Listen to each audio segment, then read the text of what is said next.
संविधान बनाने का मौका नहीं मिलता। ये योगदान है इस देश में बिरसा मुंडा के आंदोलन का। डॉक्टर बाबा साहब आंबेडकर ने गोदावरी के आंदोलन में बोल दिया था कि मैं बिरसा मुंडा को अपने आंदोलन का गुरु मानता हूं, लेकिन किसी ने इस बात का उल्लेख नहीं करता।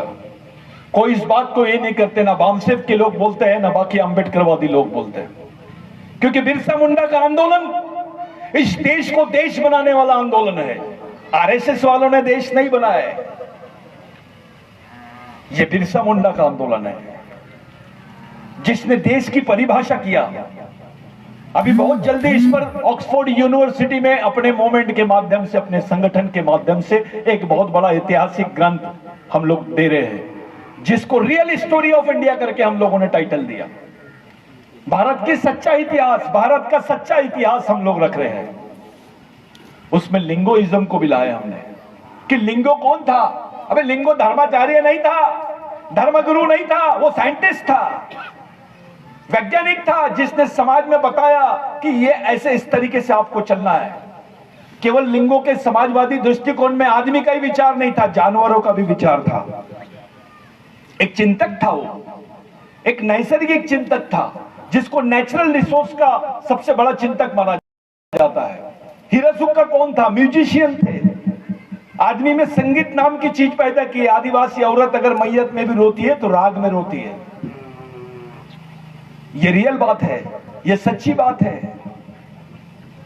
जब भी मैंने देखा कुछ हमारे भूमिका लोग वहां पर मंत्र बोल रहे थे, मेरे को पट नहीं रहा था। वो आदिवासी मन से काम करते हैं, मंत्र से काम नहीं करते। मंत्र तो बाद में आया, पहले मन आया। किसी भी पेन को आप याद करते हो तो मन से याद करो, मंत्र से याद नहीं करते, क्योंकि मन का संबंध संस्कृति से है। यह धर्म तो बाद में आया यार। हिंदू धर्म आया 3000 साल पहले, बौद्ध धर्म आया 2200 साल पहले, 2400 साल पहले, इस्लाम आया 1600 साल पहले, 2000 साल पहले क्रिश्चियन धर्म आया। जब धर्म की उत्पत्ति नहीं थी तब से आदिवासी संस्कृति है इस देश में। और आप संस्कृति के लोग हैं। ये जो पेरसा पेन है, इसके बारे में कहां लिखा है? बताइए मेरे को, कोई एक आध ग्रंथ बताइए जिसमें लिखा है। ये हजारों साल से चलती हुई प्रक्रिया का नाम है। जब गेहूं नहीं होता था, जब चावल नहीं होता था, तब जवारी नहीं होती थी, तो हम लोग ये महुए का इरूक लेते थे, इसका इरूक पीते थे, इसकी रोटी बनाते थे। इसलिए महुए के झाड़ को आदिवासी अपना पेन मानता है। ये महुए का झाड़ नहीं, आदिवासियों का पेन है, ये पेरसा पेन का प्रतीक है। आदिवासी आज भी महुए के झाड़ को मानते हैं। 10,000 साल से जिस कौम ने एक झाड़ के साथ बेईमानी नहीं की, वो इंसान के साथ कैसी बेईमानी करेगा, ये बात बिरसा मुंडा ने बोला। जब भी दादा ने बताया, कौकड़िया दादा ने एक बहुत अच्छी बात रखे कि सब हमसे लिए है। सच्चाई है। एक बार बिरसा मुंडा,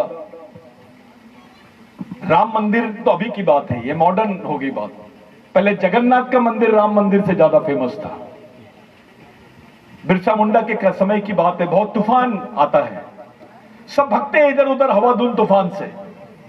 कुछ सूअर के बच्चे जगन्नाथ के मंदिर के सामने ऐसे ठुठर रहे थे, और सूअर ठुठर रही थी। गोंडी ते पद्दी इन तोड़ो मापुन, अभी ताली मत बजाओ। तो बिरसा मुंडा ने देखा कि ये मर जाएंगे, जगन्नाथ के मंदिर का ताला तोड़ दिया और सूअर के बच्चों को, पद्दी को अंदर ले लिया पूरा, और ताला लगा दिया। पूरे पंडित लोग घबरा गए। अरे भगवान को अपवित्र कर दिया बिरसा मुंडा ने, इसको सजा मिलनी चाहिए। सुबह हुई, सब लोग चिल्लाए। पूरे पंडे लोगों ने बुलाया बिरसा मुंडा को और पूछे, भैया तूने तो अपवित्र किया, अब तेरे को सजा मिलनी चाहिए। तो बिरसा मुंडा ने बोला, ठीक है मेरे को सजा दो, लेकिन मेरे भी सवाल का जवाब दो। बिरसा मुंडा ने पहला सवाल पूछा पंडा से, अबे सूरज को किसने बनाया? तो पंडा बोला, ऊपर वाले ने। ये झाड़ को किसने बनाया? तो पंडा बोला, ऊपर वाले ने। अबे तेरे को किसने बनाया? तो ऊपर वाले ने। फिर बिरसा मुंडा ने पूछा, ये सूअर को किसने बनाया? तो बोले ऊपर वाले ने। तो बिरसा मुंडा ने बोला, भाई एक ही कारखाने का माल है, उसका गोडाउन कैसे अलग होगा? ये बात रखा बिरसा मुंडा ने। देखो लॉजिक बोलते हैं इसको, तर्क बोलते हैं। और तब बिरसा मुंडा की उम्र 21 साल थी। 21 साल की उम्र में ये तर्क बिरसा मुंडा ने दिया और वहीं बोला, सभी धर्मों के लोग जिस जानवर को तुच्छ जानवर मानते हैं, उसी सुअर को, उसी पद्दी को हमारे आदिवासी समाज में नारायण पेन बोलते हैं। हमारा भगवान जैसा स्थान है उसका। तो मेरी संस्कृति में जिस जानवर का, तुच्छ जानवर का भगवान के जैसा स्थान है, वहां इंसान का कितना बड़ा स्थान होगा, यह सवाल बिरसा मुंडा ने बोला। बिरसा मुंडा का आंदोलन ऐसा नहीं था। बिरसा मुंडा ने क्रिश्चियन धर्म लिया, फिर छोड़ दिया। हिंदू धर्म का वैष्णवी धर्म लिया, उसको भी छोड़ दिया। कुछ इस्लाम की सूफियत के लोग आए थे, उनको देखा, समझा और उसको भी छोड़ दिया। और एक ही बात बोला बिरसा मुंडा ने, गुलामों का कोई धर्म नहीं होता, गुलामों का एक ही धर्म होता है, संघर्ष, संघर्ष और संघर्ष। बिरसा मुंडा से पूछे, जब उसको फांसी के तख्ते पे ले जा रहे थे तो अपनी मां से मिलने से इनकार कर दिया बिरसा मुंडा ने। मैं मेरी मां से कैसे मिलूं? मेरी पूरी जिंदगी में मैंने पूरी मां को अपनी मां समझा हूं, मैं अपनी मां से नहीं मिलना चाहता हूं। उसका दोस्त था स्टीवन लेटफोर्ड, एक अंग्रेजी वकील था, वो रो रहा था। बिरसा मुंडा नहीं रो रहा था, क्योंकि वो बिरसा मुंडा से बहुत प्रभावित हो गया था। उसने बिरसा मुंडा को पूछा, यार तू ऐसे समाज के लिए मर रहा है जिसने तेरे को समझा ही नहीं। बिरसा मुंडा ने बोला, जिस दिन समझेगा पूरी दुनिया उनको समझ लेगी, क्योंकि मैं जिस आंदोलन को चला रहा हूं, मेरे समाज की ईमानदारी पे मेरे को भरोसा है। मेरे को जितने बार जन्म मिलेगा, अगर भगवान पैदा करेगा, उतने बार मैं अपने समाज पे कुर्बान होने के लिए तैयार रहूंगा। आखिरी दम तक के उसके मुंह से एक ही शब्द निकलता था, समाज, समाज, समाज। उसने नहीं पूछा तू गोंड है, बिरसा मुंडा ने नहीं पूछा ये कोरकू है, ये भील है, ये मुंडा है, ये संथाल है। अबे जब बिरसा मुंडा ने नहीं पूछा तो तेरी औकात क्या है बे? तू कैसे पूछ सकता बिरसा मुंडा कौन है? उसने तो कुर्बानी पूरे समाज के लिए दिया। 24 साल की उम्र में पॉइजन पिलाया उसको, पॉइजन पिलाया बिरसा मुंडा को। और जैसे बकरे को काट के उसकी चमड़ी निकालते हैं, वैसे बिरसा मुंडा की रात भर चमड़ी निकाल रहे थे।